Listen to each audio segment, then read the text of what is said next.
Everybody, कैसे हैं आप सब लोग। So welcome to all in this video. So guys, आज हम बात करने वाले हैं 5th सेमेस्टर में फार्माकोग्नोसी एंड फाइटोकेमिस्ट्री, जो हमारी सेकंड है। सो इसमें आज हम बेसिकली देखने वाले हैं यूनिट 3rd।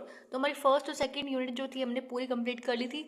सो आज हम देखने वाले हैं 3rd यूनिट। तो इसमें हमारे पास सेकेंडरी मेटाबोलाइट्स दिए हैं। सेकेंडरी मेटाबोलाइट्स के आपको जैसे टर्पिनोइड्स हो गया, ग्लाइकोसाइड्स हो गया, अल्कलॉइड्स हो गए, रेजिन हो गया, ठीक है। तो ये 4 बेसिकली आपको यहाँ पे सेकेंडरी मेटाबोलाइट्स दिए हुए हैं, ठीक है। तो इनमें हमें फर्दर जो ये केमिकल्स होते हैं, केमिकल जो हमें सेकेंडरी मेटाबोलाइट से मिलते हैं, तो उनका हमें आइसोलेशन, आइडेंटिफिकेशन, एनालिसिस और पढ़नी है, ठीक है।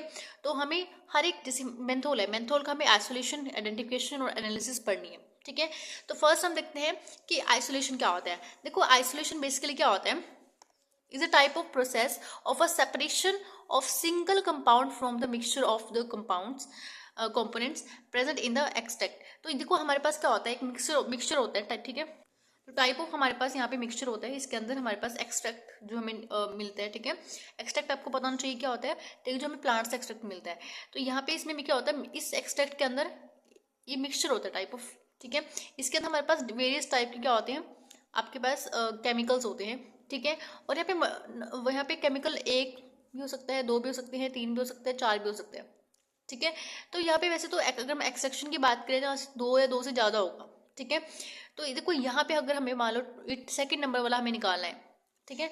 अगर हमें को सिंगल निकालना है, जैसे फॉर एग्जाम्पल ये मेंथोल है, ठीक है, ये हमें मेंथोल यहाँ से निकालना है, तो इस प्रोसेस को हम आइसोलेशन बोलते हैं, ठीक है। आइसो मतलब सिंगल, आइसोलेशन हम यहाँ पे करेंगे। तो आइसोलेशन जो है एक सिंगल कंपाउंड को निकालने के लिए एक प्रोसेस होती है, ठीक है। तो ये आप एक बार दोबारा इसको पढ़ लेना। नेक्स्ट हम बात करते हैं आइडेंटिफिकेशन। आइडेंटिफिकेशन कैसे पता चला कि आइडेंटिफाई करना, जो हमने केमिकल निकाला है, जो जैसे फॉर एग्जांपल हमने मेंथोल निकाला था। अब मेंथोल हमने निकाल तो लिया, लेकिन हम पता कैसे करेंगे कि मेंथोल ही है।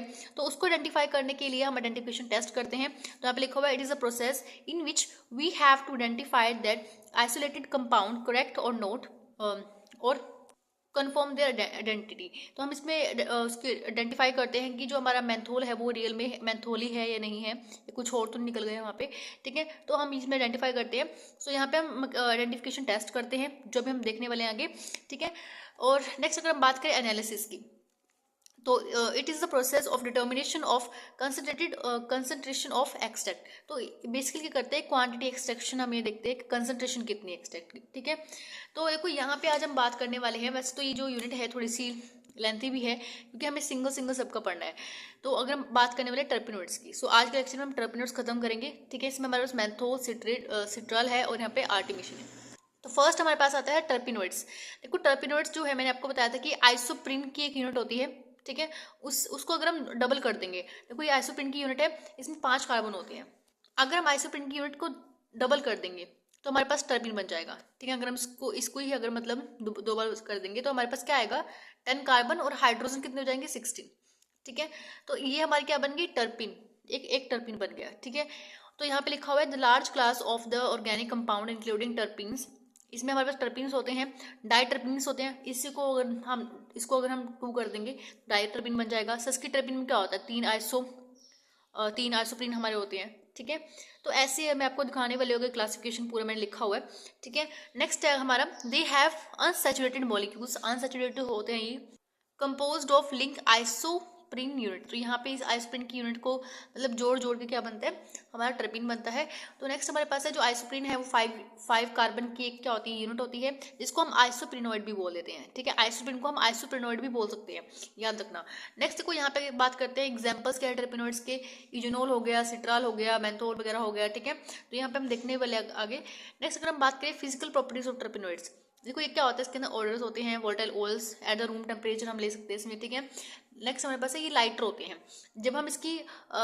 जब इसका आइसोलेशन करेंगे ना, तब देखना तो वहाँ पे जो हमारा ऑयल है, ऑयल वाटर से हल्का होता है, तो वो ऑयल क्या होगा, ऊपर आ जाएगा और वाटर नीचे चला जाएगा, ठीक है। और ये ऑप्टिकल एक्टिव होते हैं, हैविंग हाई रिफ्रैक्टिव इंडेक्स होता है इनका, and they are represents essence and active constituent of the plant, hence they is called essential oils. क्योंकि इसके अंदर हमारा एक्टिव कॉन्स्टिट्यूएंट होता है वो प्रेजेंट होता है, इसलिए हम इसको क्या बोल रहे हैं, एसेंशियल ऑयल्स। अगर हम बात करें क्लासिफिकेशन की टर्पिन्स की, जो हमारा टर्पिन्स होता है इसको क्लासीफाई कार्बन नंबर के अकॉर्डिंग किया जाता है। जैसे फॉर एग्जांपल यहाँ पे हमारा लिखा हुआ है आइसोप्रीन, आइसोप्रीन में 5 कार्बन होते हैं, तो उसका एक फॉर्मूला है। इसका एग्जाम में फॉर्मूला पूछ लिया जाता है, एक बार इसको लर्न करके चले जाना, बहुत आसान सा है, ठीक है। देखो यहाँ पे लिखा भी हुआ है, इसको हम हेमिटरपीन्स बोल देते हैं। उसके बाद हमारे पास है मोनोटरपीन। क्या होता है, इसी को 2 बार मिला दोगे तो क्या हो जाएगा, 10 कार्बन वाले हमारे पास क्या बच जाएगा, ये मोनोटरपीन बन जाएगा। सस्किटरपीन 15 वाला होता है, ठीक है, जिससे 15 कार्बन होते हैं, उसका फॉर्मूला से आ जाएगा। और देखो यहाँ पे ऐसे डाइटरपीन्स हो गया। उसके बाद सस्टरटरपीन, ठीक है, ऐसे नाम रखते हैं। इसके अंदर 2 बार टर्टर आएगा, ठीक है, 25 होते हैं इसके अंदर। तो एक बार क्लासिफिकेशन देख लेना, छोटी सी क्लासिफिकेशन है। आपको एग्जाम्स में अपने एग्जाम जो नंबर वगैरह बढ़ाने के लिए आपको ये क्लासिफिकेशन अगर आपको लिखनी तो लिख देना, अच्छे नंबर मिल जाएंगे आपको। तो इसके अंदर हमारे पास आती है मेंथोल, सबसे पहला आता है मेंथोल, ठीक है। तो उसका एक स्ट्रक्चर है, ये जो मेंथोल जो होता है ये मोनोटरपीन होता है, इसके अंदर 10 कार्बन प्रेजेंट होते हैं, ठीक है। तो देख भी लो 1 2 3 4 5, यहाँ पे 6 तो इसके हो गए, एक कार्बन ये 7, ठीक है, 7 8 9 10, तो 10 कार्बन का आपका ये है मोनोटरपीन। मोनोटरपीन में कितने कार्बन होते हैं, 10 कार्बन होते हैं ना। तो मोनोटरपीन अल्कोहल वाला है, तो यहाँ पे लिखा भी हुआ है, देखो अल्कोहल वाला है मोनोटरपीन। इसकी फैमिली एक बार देख लेना, ठीक है। अगर हम बात करें आइसोलेशन की, तो ये मेन सिस्टम है, ठीक है। देखो आइसोलेशन जो है आपका, ये 2 तरह से हम कर सकते हैं। फर्स्ट है हाइड्रो डिस्टिलेशन और दूसरा स्टीम डिस्टिलेशन। देखो हम इसमें बेसिकली हम बात करने वाले हैं स्टीम डिस्टिलेशन की, ठीक है। आप इसमें से एक ही लिखना, ज़्यादा फालतू मत लिखना। तो स्टीम डिस्टिलेशन में क्या होता है बेसिकली, देखो हमारे पास यहाँ पे एक राउंड बॉटम ग्लास टाइप कुछ होता है, ठीक है। तो यहाँ पर एक इसको हम हीट करते हैं नीचे से, तो इसके अंदर आपका वाटर प्रेजेंट होता है, ठीक है। जब हम इसको हीट करते हैं तो यहाँ पे हमारे पास क्या होता है, इसके अंदर क्या होता है, हमारा जो प्लांट हमने लिया होता है, ठीक है, जिससे हम क्या करना है, अपना एक्टिव कॉन्स्टेंट निकालना है, ठीक है। तो हम स्टीम डिस्टिलेशन के थ्रू हम यहाँ पे निकालते हैं। तो पहले तो हम क्या करते हैं, जो प्लांट से हमें निकालना है, इस प्लांट को यहाँ पे फिल कर देंगे। तो ये प्लांट हमने डाल दिया है, ठीक है। इसको ड्राइड फॉर्म में डालते हैं, मतलब इसको ड्राइड फॉर्म में डालना होता है, ठीक है। उसके बाद इसको यहाँ से हीट कर देंगे हम। हीट करने के बाद क्या होगा, यहाँ पे वाटर प्रेजेंट है, तो यहाँ पे स्टीम होना शुरू हो जाएगा। तो यहाँ पे वाटर की जब इवेपोरेट करेगा तो यहाँ पे स्टीम्स निकलेंगी। तो यहाँ पे जब स्टीम निकलेंगी तो क्या होगा, यहाँ से जाएंगी वो, ठीक है। अब ये जो प्लांट है ये भी अंदर से क्या होगा, स्टीम निकालेगा अपनी, ठीक है। तो ये जो प्लांट का प्रोडक्ट हमने अंदर डाला हुआ है, तो यहाँ पे भी इससे क्या होगा, स्टीम और यहाँ पे एसेंशियल ऑयल आपका निकलेगा, ठीक है। तो यहाँ पे देखो एसेंशियल ऑयल प्लस स्टीम यहाँ पे दोनों निकलेंगी। अब क्या होगा, जब ये स्टीम यहाँ से होते हुए जाएगी, जब ये स्टीम जो है यहाँ से होते हुए जाएगी, तो क्या होगा, जो आपका यहाँ पे एक टाइप ऑफ क्या होता है, कंडेंसर है, ठीक है। ये आपका कंडेंसर यहाँ पे बना हुआ है। तो कंडेंसर में जैसे यहाँ पे ऐसे निकलते हुए जाएगा, ठीक है, अंदर एक पाइप है पूरा। तो अंदर जब ये जो आपका ये एसेंशियल ऑयल है और ये स्टीम है, जब यहाँ से जाएगी ना, तो क्या होगा, यहाँ पे हॉट वाटर और कोल्ड वाटर, ठीक है। तो यहाँ पे कंडेंसर बना हुआ है। तो कंडेंसर से क्या होता है, जो आपका स्टीम बना है वो जब हॉट वाटर के कंटेक्ट में आएगा तो क्या होगा, यहाँ पे ये लिक्विड फॉर्म में कन्वर्ट हो जाएगा। तो ये लिक्विड फॉर्म जो है यहाँ पर कलेक्ट हो जाएगा। तो यहाँ पे सर आपका जो भी लिक्विड फॉर्म है, ठीक है, जो कंडेंस होकर यहाँ पे आया है, तो ये लिक्विड फॉर्म सारा यहाँ पे कलेक्ट हो जाएगा। उसके बाद क्या होगा, जब ये कुछ टाइम के लिए कलेक्ट रहेगा, ठीक है, तो कलेक्ट होने के बाद क्या होगा, यहाँ पर कुछ टाइम बाद क्या होगा कि जो वाटर है और ऑयल है वो अपना अलग अलग हो जाएगा, ठीक है। आपको पता है ऑयल वाटर से ज़्यादा हल्का होता है, तो थोड़ा ऊपर चला जाएगा और वाटर जो है आपका यहाँ पे नीचे रह जाएगा। तो इस तरह से आपको उसको स्टीम डिस्टिलेशन करना है। तो ये पूरी प्रोसेस है, आपको एग्जाम्स में इसको बनाना जरूर। तो ये मैंने इसको पूरा स्टेप बाय स्टेप लिखा हुआ है, एक बार मैं आपको पढ़ के दिखा देती हूँ। पहले में रिक्वायर्ड होता है एयर ड्राइड आपका मेंथा जो प्लांट है उसका मतलब हम चाहिए होता है, ठीक है, उसको पूरा ड्राई करना होता है। यहाँ पे आपको लिखा भी होगा कि स्टेनलेस स्टील मतलब उसके ऊपर सुखाना होता है, ठीक है। नीचे परफोरेटेड बॉटम होना चाहिए आपका, ठीक है, जिसके ऊपर जो भी आप स्टेनलेस स्टील के ऊपर आप जब तक सुखाओगे ना उसको, तो यहाँ पे जो उसका बॉटम होना चाहिए ना, परफोरेटेड होना चाहिए, ठीक है, ताकि अच्छे से वो ड्राई हो सके। नेक्स्ट हमारे पास है, इसको क्या करना है, steam under the pressure is generated with the help boil, हम उसको पानी को बॉयल करते हैं, ठीक है। पानी से क्या हो रहा था, फिर वहाँ पे स्टीम्स निकलती हैं। स्टीम्स क्या करते हैं, उस प्लांट प्रोडक्ट्स के बीच में से निकल के जितना भी आपका एसेंशियल ऑयल और जो आपका स्टीम बचा हुआ होता है वो कंडेंस होता है, ठीक है। तो सारा यहाँ पे लिखा हुआ है, वाटर और आपका वोलेटाइल ऑयल जो है मिक्स होगा, ठीक है। यहाँ पे मिक्स्ड वेपर निकल रहे थे हमारे, ठीक है। उसके बाद वो कंडेंसर से पास हो रहा था, कंडेंसर से आपका लिक्विड, उसको लिक्विड फॉर्म में वो बाद में कन्वर्ट हो रहा है, ठीक है, जब आपकी कोल्ड वाटर कंटेक्ट में आता है। देन आपका मेंथा ऑयल जो है कलेक्ट होगा सेपरेटेड कैन में, एक अलग कैन है यहाँ पे, ठीक है, कैन है एक तरह से, जो भी इस तरह की कैन जो है इसमें, इसके अंदर क्या हो रहा था, सेपरेट आउट हो रहा था, ठीक है। उसके बाद क्या होता है, वाटर और जो आपका ऑयल है वो बाद में सेपरेट हो रहा है क्योंकि वो वेट के अकॉर्डिंग, ठीक है। तो उसके बाद आपको यहाँ पे उसको रिक्रिस्टलाइजेशन करके आप प्योर फॉर्म में आइसोलेट कर सकते हो, ठीक है। तो ये सिंपल से आइसोलेशन प्रोसेस थी। नेक्स्ट अगर हम बात करें आइडेंटिफिकेशन की, तो हम इसको अगर हमने मेंथोल निकाल लिया है, ठीक है, तो हमें पता करना है कि वो हमारा मेंथोल ही है या नहीं, ठीक है। तो हमें पहले यहाँ पे क्या करना होता है, फ्यू ड्रॉप ऑफ सैंपल, जो हमने सैंपल लिया है, ठीक है, पहले हमें थोड़ा सा वो चाहिए, इसको हम मिक्स करते हैं with the 5 ml of nitric acid, ठीक है। निट्रिक एसिड के साथ हम इसको मिक्स करते हैं, देन हीट करते हैं ऑन वाटर बाथ, ठीक है। जैसे फॉर एग्जांपल मैं आपको यहाँ पे थोड़ा लिख के दिखाती हूँ। देखो यहाँ पे हम थोड़ा सा क्या करेंगे, अपना थोड़ा सैंपल लेंगे, ठीक है, फ्यू ड्रॉप सैंपल लेंगे हम यहाँ पे, अपनी फ्यू ड्रॉप्स ऑफ सैंपल हम यहाँ पे लेंगे, ठीक है, और इसके अंदर डाल देंगे, ठीक है। तो इसके अंदर हम क्या करते हैं, बाद में 5 ml आपका जो निट्रिक एसिड है वो लेंगे, ठीक है। 5 ml निट्रिक एसिड वो भी हम इसके अंदर डाल देंगे, ठीक है। फिर उसको हीट करते हैं, हम हीट करते हैं वाटर बाथ के ऊपर, ठीक है। वाटर बाथ के ऊपर जब हम हीट करेंगे तो ये बाद में क्या होगा, ये इसका जो कलर है वो ब्लू कलर हो जाएगा, ठीक है, इसका कलर ब्लू हो जाएगा, लेकिन ये 5 मिनट के अंदर हो जाता है, ठीक है। जो ये प्रोसेस है ब्लू कलर होने वाली, ये 5 मिनट के अंदर हो जाएगी। अगर आप इसको थोड़ा टाइम तक रख के रखोगे तो येलो कलर हो जाएगा। तो येलो कलर जब आ जाता है तो हमारा जो कन्फर्म हो जाता है कि इसके अंदर मेंथोल प्रेजेंट है, ठीक है। तो यहाँ पे सब वही लिखा हुआ है। तो blue colour is developed within 5 minute, after some time it become yellow with which indicate the presence of menthol, ठीक है। नेक्स्ट अगर हम बात करें एनालिसिस की, तो यहाँ पे एनालिसिस को हम बोल देते हैं एस्टिमेशन, ठीक है। तो यहाँ पे एस्टिमेशन कैसे करते हैं, टीएलसी मेथड से। आपने आई होप टीएलसी मेथड अपने लैब्स में कर लिया होगा परफॉर्म। बहुत सिंपल सा है, आप उस पर स्लाइड लेते हो, ठीक है। जो स्लाइड होती है एक तरह से मोबाइल फेस की होती है, उसके ऊपर आप सिलिका जेल जी का एक तरह से कवरिंग करते हो, ठीक है। तो यहाँ पे क्या होता है, टीएलसी मेथड में आपको क्या होता है, सिंपल सा एक यहाँ पे इस टाइप ऑफ स्लाइड होती है, ठीक है, इस तरह की। इस स्लाइड के ऊपर हम क्या करते हैं बेसिकली, सो यहाँ पे स्लाइड है, ठीक है, ये सिंपल से आपने स्लाइड देखी होगी।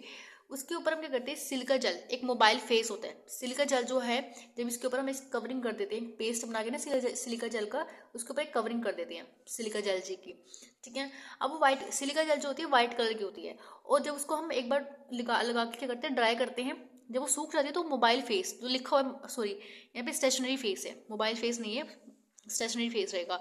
तो स्टेशनरी फेस क्या होता है, यानी रुका हुआ फेस। अब सिलिका जेल हिलेगी थोड़ी ना, तो यहाँ पे आपका एक रुका हुआ फेस होता है, ठीक है। नेक्स्ट हम बात करते हैं मोबाइल फेस की। मोबाइल फेस होता है एक लिक्विड फॉर्म में होना चाहिए वो। मोबाइल का मतलब होता है मूवमेंट करने वाला, तो ऑब्वियस बात है वो क्या होना चाहिए, लिक्विड फॉर्म में होना चाहिए। नेक्स्ट अगर हम बात करें, यहाँ पे एक स्टैंडर्ड सैंपल होता है जिससे हम कंपेयर करते हैं। तो यहाँ पे मेंथोल जो है आपका एक स्टैंडर्ड आपका मेंथोल है, ठीक है, जो हमारे पास सैंपल है, जिसको हमें पता करना है कि जो वो आपका उसके एस्टिमेशन करना है बेसिकली हमें, ठीक है, मेंथोल का एस्टिमेशन करना है। उसके बाद हमारे पास है सैंपल प्रिपरेशन है। तो यहाँ पे सैंपल प्रिपरेशन है हमारा, तो इस स्टैंडर्ड के साथ हम इस सैंपल को कंपेयर करते हैं, ठीक है। ये आपका मेंथोल रियल वाला है। उसके बाद हमारे पास देखो यहाँ पे 1 mg जो हमारे पास मेंथोल आया है, ठीक है, जो हमने आइसोलेट किया है, उसको लेंगे 1 mg, ठीक है, उसको डिजोल्व करते हैं मिथेनॉल के अंदर, ठीक है। एग्जैक्ट हम इसके साथ करेंगे। तो यहाँ पे हम कंपेयर करते हैं, यहाँ पे हल्का सा क्या करते हैं, और आपको पता होना चाहिए जो आपका टीएलसी है, एचपीएलसी है, ये सारा क्रोमेटोग्राफी का एक पार्ट होता है, ठीक है। क्रोमेटोग्राफी क्लासिफिकेशन के अंदर आता है। जब हम क्रोमेटोग्राफी आखिरी यूनिट में पढ़ेंगे ना, तब आपको सब समझ आ जाएगा क्रोमेटोग्राफी है क्या चीज़, टीएलसी क्या होता है, एचपीएलसी क्या होता है, कॉलम क्रोमेटोग्राफी होती है, प्लेन क्रोमेटोग्राफी होती है, ठीक है। तो यहाँ पे गैस क्रोमेटोग्राफी, काफ़ी सारी क्रोमेटोग्राफी आपको देखने को मिलेगी वहाँ पे, ठीक है। शायद आपने पढ़ भी लिया होगा उसके बारे में, लैब्स वगैरह में टीचर ने परफॉर्म करा भी दिया होगा आपको। तो यहाँ पे आपको एक जो आपका सैंपल है उसको ऐसे रखना है ड्रॉप में, ठीक है। तो हल्का सा आपको यहाँ पे रखना है। उसके बाद क्या करना है, उसको छोड़ देना। तो उसके बाद बेसिकली क्या करना होता है, जो आपका मोबाइल फेस है उसको डालना होता है इसके ऊपर, जैसे बोलो आपने इसके ऊपर बस डाल के क्या करना है, इसमें जो ये पॉइंट है ये आगे तक जाएगी, ठीक है, ये जिसकी है यहाँ पर ये आगे तक फैल जाएगा, ठीक है। अब ऐसे ही हमारे पास स्टैंडर्ड में करना है सेम, ठीक है। ऐसे ही हमारे पास स्टैंडर्ड वाला होगा साइड पे एक, ठीक है। स्टैंडर्ड वाला भी हम क्या करेंगे, सेम एज इट इज करेंगे। तो यहाँ पे हम उसको स्टैंडर्ड का डालेंगे। तो ये बेसिकली स्टैंडर्ड को और जो हमारा टेस्ट वाला है इन दोनों को कंपेयर करते हैं। ये सैंपल और स्टैंडर्ड वाला है, इन दोनों को जब हम कंपेयर करेंगे, अगर इनकी आरएफ वैल्यू सेम आ रही है, अगर इनकी आरएफ वैल्यू जो है, ठीक है, रिटेंशन फैक्टर जिसको हम बोलते हैं, रिटेंशन फैक्टर, ठीक है, अगर इनकी सेम है तो बेसिकली अगर हम बात करें पर्टिकुलर जो आपका मेंथोल का रिटेंशन फैक्टर है वो 0.48 है, ठीक है, 0.48 टू 0.62 तक है। स्टैंडर्ड आपका ये स्टैंडर्ड वाला होता है, ठीक है। अगर आपकी इतनी इसके अराउंड आ रही है तो उसका मतलब आरएफ वैल्यू जो है ठीक है, ठीक है। देखो उसके बाद क्या होता है, जब आप यहाँ पे डिटेक्टिंग एजेंट होता है, ठीक है। इसको हम स्प्रे करते हैं इसके ऊपर ताकि हमें पता चल सके कि हमारे पास ये जो स्पोर्ट्स हैं, ये जो आपकी बैंड्स वगैरह जो हैं, ये कहाँ तक पहुँची हैं, ठीक है। तो यहाँ पे 1% आपकी वेनिलीन सल्फ्यूरिक एसिड रिएजेंट होते हैं, ठीक है। उसको हम स्प्रे करके फिर जो स्लाइड्स हमारी होती है इसको हम हीट करते हैं। तो यहाँ पे लिखा हुआ है heat the plate 110 degree Celsius for 10 minute, ठीक है। फिर हमें क्या होता है यहाँ पे एक्चुअल में जो आपका जो आपकी आगे तक ये बैंड गए हुए हैं आपको एक्चुअल में दिखाई देते हैं, ठीक है। उसके बाद हम यहाँ पे टेंशन फैक्टर निकालते हैं। उसके बाद इसी पूरे प्रोसीजर को मैंने यहाँ पे एक रिटन फॉर्म में लिखा हुआ है, एक बार इसको देख लेना। नेक्स्ट हमारे पास आता है यूटिलाइजेशन। यूटिलाइजेशन जो है हम किस कहाँ पर हम इस्तेमाल कर सकते हैं, तो यहाँ पे लिखा हुआ है इसको हम कूलिंग सेंसेशन के लिए इस्तेमाल कर सकते हैं, ठीक है। आपने देखा होगा कोलगेट वगैरह में इसका बहुत ज़्यादा फ्लेवरिंग प्रॉपर्टीज इसकी होती है, ठीक है। कितनी सारी मेडिसिन इसकी फ्लेवरिंग आती हैं, ठीक है। उसके बाद कार्बोनेटिक प्रॉपर्टी होती है इसकी, एंटीस्पाज्मोटिक प्रॉपर्टीज होती हैं, ठीक है। एक बार पढ़ लेना इसकी यूटिलाइजेशन। नेक्स्ट अगर हम बात करें सिट्राल, सिट्राल जो है टाइप ऑफ, ये भी आपका क्या होता है, टर्पिनोइड्स होता है। कौन से वाला? मोनोटर्पिनोइड्स होता है, मोनोटर्पिनोइड्स एल्कलोइड्स वाला, ठीक है। तो देखो यहाँ पे एल्कलोइड्स भी लगा, सॉरी अल्डिहाइड वाला होता है, अल्डिहाइड यहाँ पे लगा भी हुआ है CHO। देखो आजकल ना वो आ रहा है लेमन ग्रास का टाइप ऑफ टी आ रही है, लेमन ग्रास टी होती है ना, तो इसी से आप रिलेटेड करो उसको, ठीक है। यही मतलब जो लेमन ग्रास हम पढ़ रही हैं इसी से आपको जो सिट्रल है यहाँ पे फॉर्म होता है, ठीक है।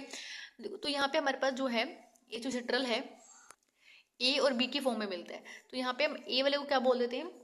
जिनोल बोल देते हैं और निरालिस को बोल सकते हैं, ठीक है। तो उसके बाद देखो यहाँ पे इसका बायोलॉजिकल सोर्स लिखा हुआ है, ठीक है। इसकी फैमिली है।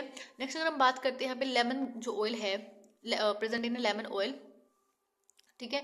इसमें क्या होता है बेसिकली, अगर हम बात करें सिट्रस लियोनस की अगर हम बात करें यहाँ पे, और यहाँ पे आपका सिंपल दिया हुआ है ऑरेंज अगर ऑयल की अगर हम बात करें तो इसकी फैमिली अलग होगी, तो यहाँ पे रूटिएसी फैमिली इसकी होगी।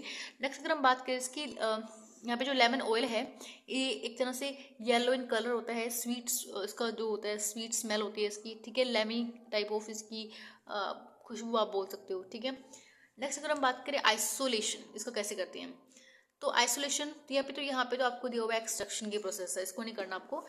सिंपल अगर हम आइसोलेशन की अगर हम बात करें तो आइसोलेशन जो है, तो यहाँ पे स्टेप वाइज मैंने लिखा हुआ है required quantity of course powder लेना है, ठीक है। आपको बिल्कुल कोर्स पाउडर जो होता है, ठीक है, आपको कोर्स पाउडर लेना है लीव्स का ऑफ लेमन ग्रास, ठीक है। लेमन ग्रास अलग होती है, ठीक है, आपने देखा लेमन ग्रास की टी वगैरह आपको आती है आजकल, ठीक है। तो यहाँ पे आपको उसको कोर्स पाउडर लेना है। Then lemongrass oil is extracted by the hydro distillation method. तो अगर हम लेमन ग्रास ऑयल से अगर हम बात करें, अगर हम उसका एक्सट्रैक्शन अगर हम करते हैं तो हाइड्रो डिस्टिलेशन की प्रोसेस हम करते हैं। तो यहाँ पे एक्सट्रैक्शन की प्रोसेस है, ये दोनों आपकी जो प्रोसेस है ना, ये एक्सट्रैक्शन की प्रोसेस है, ये आइसोलेशन की प्रोसेस नहीं है, ठीक है। मैंने गलती से कर दिया। नेक्स्ट अगर हम बात करें यहाँ पे जो लेमन जो है मैंने बताया आपको हाइड्रो डिस्टिलेशन की प्रोसेस मेथड से हम यहाँ पे इसको एक्सट्रैक्ट आउट कर सकते हैं। Next, the oil is separated from the water and allowed to cooling. After cooling of lemongrass with the separated out, उसको हम सेपरेट कर लेंगे। जो हमारे पास लेमन ग्रास ऑयल आया है उसको फिर हम फर्दर क्या करते हैं, प्योरीफाई करते हैं फ्रैक्शनल क्रिस्टलाइजेशन से, ठीक है। फ्रैक्शनल क्रिस्टलाइजेशन से हम उसको और प्योर कर सकते हैं। तो यहाँ पे प्योरीफाई करने के लिए है हमारे पास ये प्रोसेस। नेक्स्ट अगर हम बात करते हैं फर्स्ट, जब हमारे पास यहाँ पे प्योरीफाई फॉर्म में जो आपका लेमन ऑयल है वो जब आ जाता है तो हम यहाँ पे क्या करते हैं, फर्स्ट उसको सोडियम सल्फेट के अंदर डालते हैं, उसके अंदर सोडियम सल्फेट हम डालेंगे। देन उसके अंदर हम क्या करते हैं, जो आपका ये सोडियम सल्फेट है ये बाद में किस में कन्वर्ट हो जाता है, सल्फाइड सोल्ट के अंदर, ठीक है। उसके बाद जब ये सोल्ट है, salt crystallised out from the solution, ये जो सोल्ट है क्रिस्टलाइज आउट हो जाता है आपके सोल्यूशन के अंदर से, and the crystals are filtered and wash with the ether and chloroform. फिर आपको जो बेसिकली आखिरी में जो बचता है वो आपके पास क्या होता है, सिंपल आपका ऑयल जो होता है, ठीक है। अगर हम बात करें इसके आइडेंटिफिकेशन की, तो यहाँ पर आपको सिंपल आपको सैंपल लेना है, अल्कोहल सोल्यूशन आपको उसके अंदर क्या करना है, alcohol solution of Sudan red जो आपका थर्ड वाला होता है, ठीक है, सुडान रेड जो 3 वाला होता है उसको ऐड करना है। अगर रेड कलर आ रहा है तो इट मीन्स वो इंडिकेट कर रहा है कि इसके अंदर सिट्रोल है, ठीक है। और नेक्स्ट अगर हम बात करें दूसरा भी हमारे पास, इसके अंदर हम टिंक्चर एल्केन हम डालते हैं, अगर रेड कलर आ रहा है तो यहाँ पे पता चल जाता है कि यहाँ पे सिट्रल प्रेजेंट है, ठीक है। तो 2 आइडेंटिफिकेशन टेस्ट है इसके। नेक्स्ट हमारे पास है यहाँ पे एनालिसिस। तो एनालिसिस कैसे करते हैं हम, इसकी TLC मेथड से करते हैं, ऑब्वियस सी बात है। तो देखो यहाँ पे हमारे पास सैंपल प्रिपरेशन होगा। सैंपल प्रिपरेशन हमारे पास फर्स्ट 1 ग्राम क्या 1 mg हमारे पास क्या होगा, सिट्रोल लेना है हमें, इसको डिसोल्व करना है मिथनॉल के अंदर, ठीक है। देन स्टैंडर्ड सैंपल हमारे पास सिट्रोल है, ठीक है। स्टैंडर्ड सैंपल में बस इसको कंपेयर करते हैं, इसके साथ कंपेयर करेंगे इसको। देन यहाँ पे हमारे पास आता है स्टेशनरी फिक्स, सिलिका जेल जी, वो हमें स्लाइड बनानी है उसकी दोबारा से। मोबाइल फेस हमारे पास क्लोरोफॉर्म रहेगा। डिटेक्टिंग एजेंट में हमारे पास क्या होगा, 2,4 डाई नाइट्रोफिनाइल हाइड्रोजीन एजेंट हमारे पास प्रेजेंट होगा। कलर स्पॉट यहाँ पे येलो टू ऑरेंज आ सकते हैं, ठीक है। अगर हम RF वैल्यू की बात करें तो RF वैल्यू आपकी 0.51 है, ठीक है। नेक्स्ट अगर हम बात करते हैं यूटिलाइजेशन की, इसके इस्तेमाल किस किस में किया जाता है, फ्लेवरिंग एजेंट पे, एज अ परफ्यूमिंग में, as a starting material of the synthesis of vitamin A. Next हमारे पास आता है आर्टिमिसिन। आर्टिमिसिन का स्ट्रक्चर है, एक बार देख लेना, ठीक है। ये आपका होता है सस्की टर्पिनोइड्स। इसके अंदर 15 कार्बन होते हैं। कितने कार्बन होते हैं, 15 कार्बन। 15 कार्बन लैक्टोन, ठीक है, obtained from the unexpanded flower heads of the artemisia. इसके हम फैमिली की अगर हम बात करें तो वहाँ पे एस्ट्रेसिस की फैमिली है, ठीक है। और यहाँ पे हम इसके अगर हम एक्सट्रैक्शन की बात करें ना, तो एक्सट्रैक्शन इस फॉर्म से होती है। तो यहाँ पे अगर हम बात करें यहाँ की इसके एक्सट्रैक्शन की, तो एक्सट्रैक्शन तो होता है आपका, ये जो आपके देख रहे हो ना दोनों जो मेथड है आपके, ये फर्दर आप 5th यूनिट में पढ़ने वाले हो, ठीक है। ये एक्सट्रैक्शन के मेथड होते हैं। जब हम एक्सट्रैक्शन वाला चैप्टर पढ़ेंगे ना, तो सॉरी एक्सट्रैक्शन वाला टॉपिक जब हम पढ़ेंगे तो वहाँ पे देखेंगे एक्सट्रैक्शन कैसे की जाती है, टाइप्स हम देखने वाले हैं वहाँ पे, तो वहाँ पे हम ये चीज़ देखेंगे।